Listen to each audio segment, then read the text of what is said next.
പ്രിയപ്പെട്ട എടക്കര പഞ്ചായത്തിലെ വോട്ടർമാരെ ഞാൻ ആദ്യത്തെ വിശ്വാസികൾ, ഇന്ന് എടക്കര പഞ്ചായത്തിൽ 2026-27 പദ്ധതി രൂപീകരണം അംഗീകരിക്കുന്നതുമായിട്ടുള്ള ബോർഡ് മീറ്റിംഗ് നടക്കുകയാണ്. ആ ബോർഡ് മീറ്റിങ്ങിൽ ഞങ്ങൾ പ്രതിഷേധവുമായിട്ട് ഇറങ്ങി വന്നിരിക്കുകയാണ്. എന്തെന്ന് വെച്ചാൽ സർക്കാരിൻ്റെ സ്വപ്ന പദ്ധതിയായിട്ടുള്ള ലൈഫ് പദ്ധതി, അതേപോലെ തന്നെ PMA ഭവന പദ്ധതി, ഇവയെല്ലാം അട്ടിമറിച്ചുകൊണ്ടുള്ള ഒരു ഭരണസമിതിയാണ് ഇപ്പം മുന്നോട്ട് പോയിക്കൊണ്ടിരിക്കുന്നത്. PMAയുടെ കാര്യം പറയുമ്പോൾ എന്താന്ന് പോലും നമ്മുടെ ഭരണസമിതിക്ക് അറിയില്ല എന്നുള്ളതാണ് അതിന് സൂചിപ്പിക്കാനുള്ളത്. PMAയ്ക്ക് ഒരൊറ്റ രൂപ പോലും നീക്കി വെച്ചിട്ടില്ല എന്നുള്ളതാണ്. അതേപോലെ തന്നെ ലൈഫ് പദ്ധതിയിൽ ഇതൊന്നും ജനങ്ങളെ ബാധിക്കുന്ന പ്രശ്നങ്ങളൊന്നും ഏറ്റെടുക്കാതെ അവരൊരു തട്ടിക്കൂട്ട് പദ്ധതി ഉണ്ടാക്കിയിട്ട് അത് അംഗീകാരം വാങ്ങാനാണ് ഇന്ന് ബോർഡ് യോഗം ചേർന്നത്. ആ ബോർഡ് യോഗത്തിൽ ഞങ്ങൾ ശക്തമായിട്ട് പ്രതിഷേധിച്ചിട്ടുണ്ട്. അത് പ്രതിഷേധത്തിന്റെ ഭാഗമായിട്ട് ഞങ്ങൾ ബോർഡ് യോഗം ബഹിഷ്കരിച്ച് ഇറങ്ങിപ്പോകാണ്. അതേപോലെ തന്നെ കെട്ടിപ്പൊക്കിയ ഷോപ്പിംഗ് കോംപ്ലക്സിന് ഇനിയും 25 ലക്ഷം കൂടി അനുവദിച്ചിട്ടുണ്ട്. എന്തിന്റെ ഭാഗമായിട്ടാണ്? ചീഞ്ഞാറുന്നൊരു ഇടക്കരയാണ് നമ്മൾ ഇന്നലെയായിട്ട് കാണുന്നത്. അടിസ്ഥാന സൗകര്യങ്ങൾ വർദ്ധിപ്പിക്കാതെ ലിഫ്റ്റിന് ഇനിയും 25 ലക്ഷമാണ് അവർ വെച്ചിട്ടുള്ളത്. അതേപോലെ തന്നെ ഈ പഞ്ചായത്ത് നവീകരണവുമായി ബന്ധപ്പെട്ടുകൊണ്ട് 10 ലക്ഷം രൂപയാണ് അതിൽ ഉൾപ്പെടുത്തിയിട്ടുള്ളത്. എന്തിന്റെ പേരിലാണ് 10 ലക്ഷം രൂപ? പ്രസിഡന്റ്, വൈസ് പ്രസിഡന്റ് കറങ്ങുന്ന കസേരയിൽ ഇരുന്ന് AC-യിൽ ഇരുന്ന് ഇരിക്കാനോ? ഇതൊന്നും ഞങ്ങൾ അംഗീകരിക്കുന്ന പ്രശ്നമില്ല. ഈ ഞങ്ങളുടെ പ്രശ്നം ഇവിടെ ജനങ്ങളുടെ പ്രശ്നമാണ്, പാവപ്പെട്ട ആളുകളുടെ പ്രശ്നമാണ്. വീട് ഒരു വർഷമായിട്ട് വീട് പൊളിച്ചിട്ട് തറകെട്ടി കാത്തിരിക്കുന്ന ഒട്ടനേകം 100 കണക്കിന് ആളുകൾ നമ്മുടെ പഞ്ചായത്തിനകത്തുണ്ട്.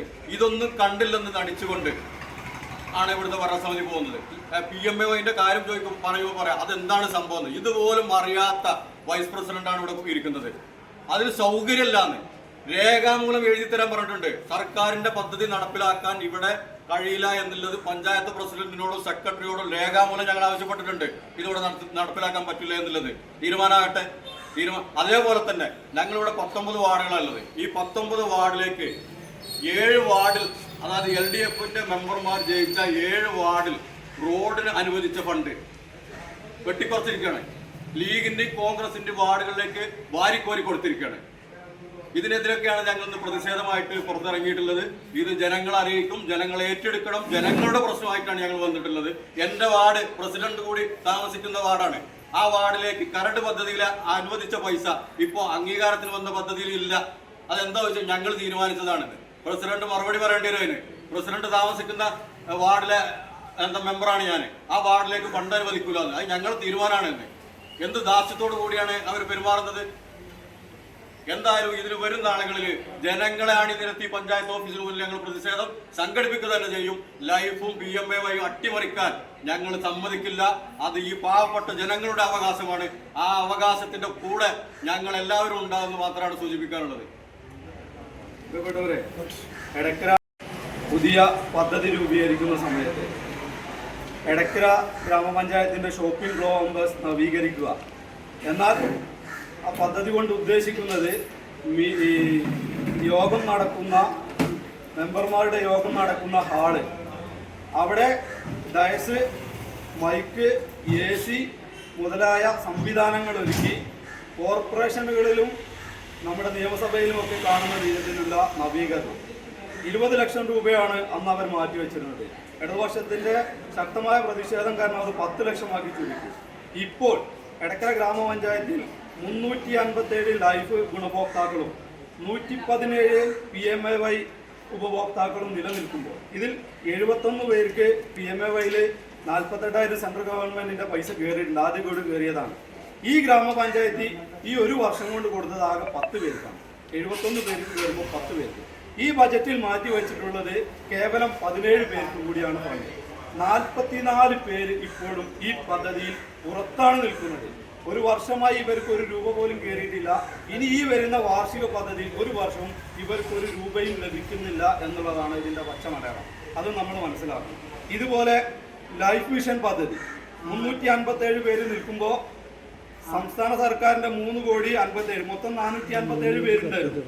സംസ്ഥാന സർക്കാർ 4,57,00,000 രൂപ പദ്ധതി വിഹിതമായി നൽകി കഴിഞ്ഞു. അതിവരെ അട്ടിമറിച്ച് പുതിയ ആൾക്കാർക്ക് കൊടുത്തിട്ടുണ്ട്. സംസ്ഥാന സർക്കാരിന്റെ പ്ലാൻ ഫണ്ടിൽ നിന്നും അടുത്ത ദിവസമായി നമുക്ക് 2 ലക്ഷം രൂപ കൂടി വരികയാണ്. ബാക്കി 1 ലക്ഷം രൂപ പഞ്ചായത്തും ബ്ലോക്കും ജില്ലയും വെക്കേണ്ടതാണ്. ആ പദ്ധതിയിലേക്ക് ഇവിടെ മാറ്റി വെച്ചിട്ടുള്ളത് തുച്ഛമായ സംഖ്യയാണ്. 4 കോടിയിൽ പരം രൂപ അതിലേക്ക് മാറ്റി വെക്കുമ്പോൾ ഇവിടെ വെച്ചിട്ടുള്ള പഞ്ചായത്ത് വെച്ചിട്ടുള്ള കേവലം 80 ലക്ഷം രൂപയാണ്. ആ കരട് നിങ്ങൾക്കൊക്കെ കണ്ടാൽ ബോധ്യമാവും. ഇത് ലൈഫ് ഭവന പദ്ധതി അട്ടിമറിക്കുകയാണ്. ഇതിനെതിരെ ശക്തമായ പ്രതിഷേധം ഇടതുപക്ഷം രേഖപ്പെടുത്തുകയാണ്. അതുപോലെ തന്നെ സജിയേട്ടൻ നേരത്തെ സൂചിപ്പിച്ചു, നമ്മുടെ ഇടതുപക്ഷ മെമ്പർമാർ 7 പേർക്ക് കരട് പട്ടിക തയ്യാറാക്കുമ്പോൾ 3 ലക്ഷം വീതം റോഡ് പണികൾക്ക് ഫണ്ട് മാറ്റി വെച്ചിരുന്നു. ഇപ്പോൾ അത് 2.5 ലക്ഷം വീതമായി കുറച്ചിട്ടുണ്ട്. എന്നാൽ UDF-ന്റെയും ലീഗിന്റെയും കോൺഗ്രസിന്റെയും ലീഗിന്റെയും മെമ്പർമാർക്ക് യഥേഷ്ടം വാരി വലിച്ച് ഫണ്ട് കൊടുക്കുക.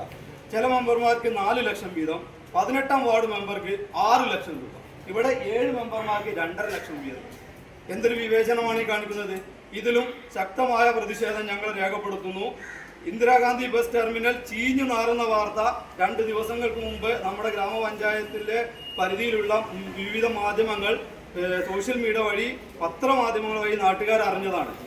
അതിൻ്റെ ഒരു മെയിൻ്റെനൻസ് പോലും നടത്താതെ ആ കട റൂമുകൾ കൃത്യമായി പ്രവർത്തിക്കുക പോലും ചെയ്യാത്ത സാഹചര്യത്തിലാണ് ലിഫ്റ്റ് പണിയുന്നതിന് വേണ്ടി 25 ലക്ഷവും വാട്ടർ ഏറ്റിയം സ്ഥാപിക്കുന്നതിന് 4 ലക്ഷം അടക്കം 29 ലക്ഷം രൂപ ആ പ്രേതാലയത്തിന് ഇപ്പോഴും മാറ്റിവെച്ചിട്ടുള്ളത്. ഈ നാട്ടിലെ സാധാരണക്കാരായ മനുഷ്യർക്ക്, പ്രത്യേകിച്ച് യുവാക്കൾക്ക്, ഒരു പദ്ധതിയും ഈ നടക്കുന്ന വാർഷിക പദ്ധതിയിൽ ഇല്ല എന്നുള്ളത് കൂടി ഇതിനോടൊപ്പം നിങ്ങൾ കൂട്ടി വായിക്കേണ്ടതാണ്. എന്തായാലും ഈ പദ്ധതി അംഗീകാര ബോർഡ് ഇടതുപക്ഷ മെമ്പർമാർ ബഹിഷ്കരിച്ചിരിക്കുകയാണ്. ഈ രീതിയിൽ സാധാരണക്കാരായ ജനങ്ങളെ കാണാതെയുള്ള ഒരു പദ്ധതി രൂപീകരണത്തിനും ഇടതുപക്ഷത്തിന്റെ യാതൊരുവിധ പിന്തുണയും ഉണ്ടാകില്ല എന്ന് കൂടി ഈ സന്ദർഭത്തിൽ സൂചിപ്പിക്കുന്നു.